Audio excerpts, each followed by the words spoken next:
Sambalpur cyber ପୋଲିସର ବଡ଼ ସଫଳତା 115ଟି ମୋବାଇଲ ଉଦ୍ଧାର 4 ଜଣଙ୍କୁ ଫେରାଇଲେ 45 ଲକ୍ଷ ଟଙ୍କା। ସମ୍ବଲପୁର ପୋଲିସକୁ ବଡ଼ ସଫଳତା ମିଳିଛି। ସାଇବର ପୋଲିସ ପକ୍ଷରୁ 115ଟି ହଜିଯାଇଥିବା ମୋବାଇଲ ଉଦ୍ଧାର କରାଯାଇଛି।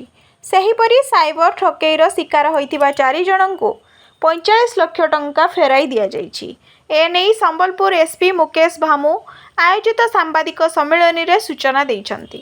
ସୂଚନା ଅନୁସାରେ ରମେଶ ଚନ୍ଦ୍ର ବିଶ୍ୱାଳଙ୍କୁ 16 ଲକ୍ଷ ଟଙ୍କା, ମାନସ କୁମାର ମୁଖ୍ୟୋପାଧ୍ୟାୟଙ୍କୁ 12,50,000 ଟଙ୍କା, ଶ୍ୟାମ ଦୋରାଙ୍କୁ 12 ଲକ୍ଷ ଟଙ୍କା ଏବଂ ଅଜୟ ମିଞ୍ଜଙ୍କୁ 4,50,000 ଟଙ୍କା ଫେରସ୍ତ କରାଯାଇଛି। ସାଇବର ଠକେଇରୁ ବର୍ତ୍ତିବା ପାଇଁ ଅଜଣା ଲିଙ୍କକୁ କ୍ଲିକ୍ ନ କରିବା ସହ ଅଜଣା ବ୍ୟକ୍ତିଙ୍କ ଫୋନ୍ କଲ୍ ଓ ମେସେଜ ପ୍ରତି ସତର୍କ ରହିବାକୁ ପୋଲିସ ପକ୍ଷରୁ ପରାମର୍ଶ ଦିଆଯାଇଛି।